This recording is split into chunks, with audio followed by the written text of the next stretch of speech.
السلام علیکم ورحمۃ اللہ وبرکاتہ۔ الحمدللہ وکفا وسلام علی عبادہ الذین اصطفیٰ۔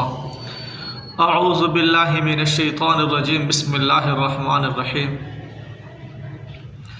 یا ایھا الذین آمنوا اطیعوا اللہ واطیعوا الرسول واولی الامر منکم فإن تنازعتم فی شیء فردوہ الی اللہ والرسول ان کنتم تؤمنون باللہ والیوم الآخر۔ منکرین حدیث کا یہ اعتراض ہے کہ اطاعت جو ہے وہ زندہ اتھارٹی کی ہوتی ہے، جو زندہ ہو، موجود ہو، اس کی اطاعت ہوتی ہے۔ وہ کہتے ہیں کہ لفظ اطاعت میں یہ مفہوم موجود ہے، حالانکہ یہ بڑا ہی جھوٹ ہے اور بہت بڑا ایک دھوکہ ہے۔ کسی بھی لغت میں آپ کو یہ حد بندی آپ کو نہیں ملے گی کہ اطاعت صرف اس کی ہوگی جو زندہ ہو، موجود ہو، اس کی اطاعت ہوگی۔ یہ حد بندی کسی بھی لغت میں موجود نہیں ہے۔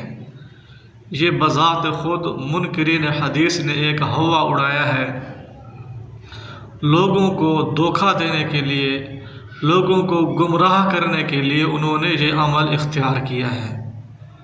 جس طرح کہتے ہیں کہ خود بھی گمراہ ہوئے اور لوگوں کو بھی گمراہ کرنے کی انہوں نے کوشش کی ہے۔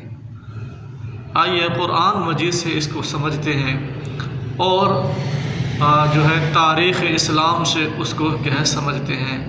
آئیے، اللہ تبارک و تعالیٰ نے ارشاد فرمایا ہے، یا ایھا الذین آمنوا، اے ایمان والو۔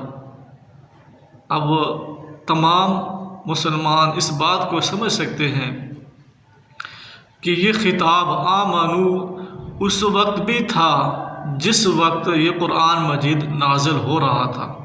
اس وقت بھی اللہ تعالیٰ نے صحابہ کرام کو یہ فرمایا۔ سب سے پہلے تو وہی مخاطب ہے، اے ایمان والو، اور یہ خطاب قیامت تک کے لوگوں کے لیے ہے۔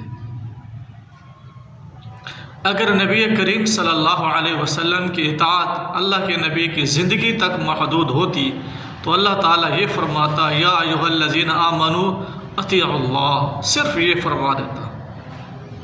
لیکن آگے اللہ تبارک و تعالیٰ نے فرمایا، وَأَطِيعُوا الرَّسُولَ، اے ایمان والو تم اطاعت کرو اللہ تعالیٰ کی اور تم اطاعت کرو رسول کی۔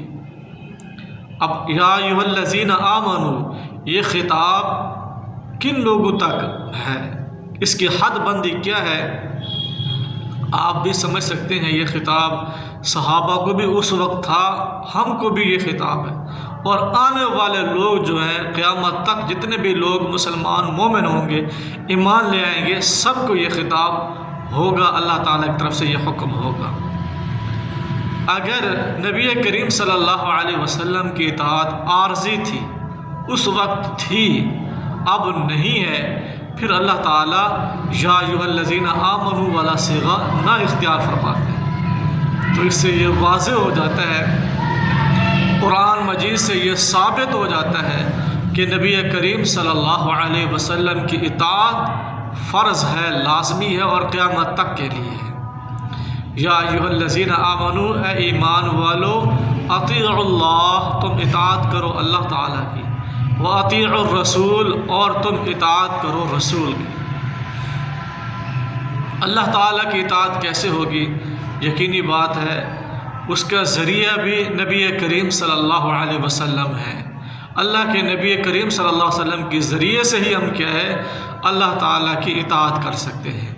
اللہ تعالیٰ نے اپنا کلام رسول اللہ صلی اللہ علیہ وسلم پر وحی کیا، صحابہ نے ہم تک اللہ کے نبی سے لیا، اور صحابہ نے وہ پیغام آنے والے لوگوں تک پہنچایا، اور آج یہ قرآن مجید اللہ تعالیٰ کا کلام ہم تک پہنچا ہے۔ اللہ تعالیٰ کی اطاعت قرآن مجید کے ذریعے ہے، اور رسول اللہ صلی اللہ علیہ وسلم کی اطاعت نبی کریم صلی اللہ علیہ وسلم کے فرمان کے ذریعے سے ہے۔ اللہ کے نبی کے عمل، جو اللہ کے نبی نے عمل کر کے دکھایا، وہ عملی نمونہ جو ہمارے پاس احادیث کی شکل میں موجود ہے، اس کے ذریعے سے نبی کریم صلی اللہ علیہ وسلم کی اطاعت ہے۔ آگے اللہ تعالیٰ نے فرمایا وَأُولِي الْأَمْرِ مِنْكُمْ، یہاں پر اللہ تعالیٰ نے وَأَطِيعُوا نہیں فرمایا، وَأَطِيعُوا أُولِي الْأَمْرِ نہیں فرمایا، بس یہی کہا وَأُولِي الْأَمْرِ مِنْكُمْ، اور جو حکم والے ہیں تم میں سے ان کی بھی پیروی کرو۔ یعنی وقت کا جو حاکم ہے اگر وہ قرآن اور حدیث کا پابند ہے، اس کی کیا ہے آپ اطاعت فرما برداری کریں، اس کی بات کو مانیں، یہ اللہ تعالیٰ کا حکم ہے۔ اس آیت میں تین کی اطاعت کا ذکر آیا ہے، اللہ تعالیٰ کی اور اس کے رسول کی اور اولو الامر کی اطاعت کا حکم آیا ہے۔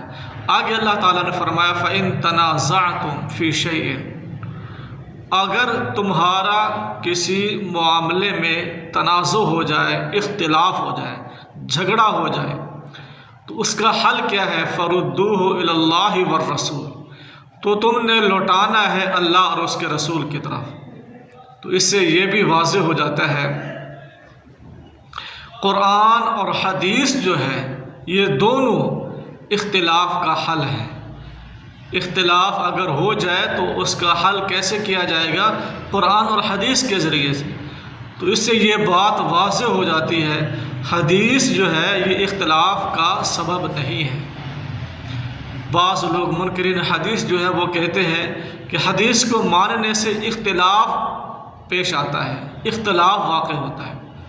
اگر صحیح حدیث کو جو متصل حدیث ہے جس طرح صحابہ نے سمجھا ہے اس طریقے سے احادیث کو سمجھا جائے تو کوئی اختلاف پیدا نہیں ہو سکتا، کوئی اختلاف نہیں ہو سکتا، کیونکہ یہ اللہ تعالیٰ خود گواہی دے رہے ہیں کہ قرآن اور حدیث جو ہے یہ اختلافات کو ختم کرنے کا ذریعہ ہے، نہ کہ بذات خود اختلاف پیدا کرنے کا ذریعہ ہے۔ اور اس سے یہ بھی واضح ہو جاتا ہے کہ اللہ تعالیٰ نے فرمایا کہ اپنے اختلاف کو تم نے لوٹانا ہے اللہ اور اس کے رسول کی طرف، اولو الامر کا یہاں پر حکم نہیں دیا۔ تو اس سے یہ واضح ہو جاتا ہے کہ اولو الامر کی اطاعت جو ہے ان کاموں میں ہے جن کاموں میں وہ اللہ اور اس کے رسول کی اطاعت کریں گے، فرما برداری کریں گے۔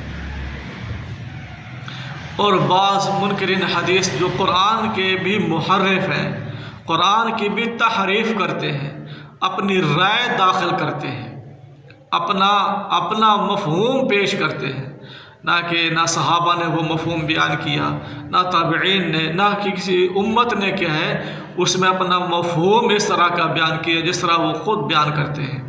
وہ کہتے ہیں کہ اطیعوا اللہ و اطیعوا الرسول، اس سے مراد آج کل جو حکومت ہے وہ مراد، نعوذ باللہ من ذالک، استغفر اللہ، یعنی اللہ اور اس کے رسول کا مقام حکومت کو دے دیتے ہیں۔ حکومت جو ہے وقت کی جو حکومت ہوگی وہ قائم مقام ہوگی اللہ اور اس کے رسول کی، نعوذ باللہ من ذالک۔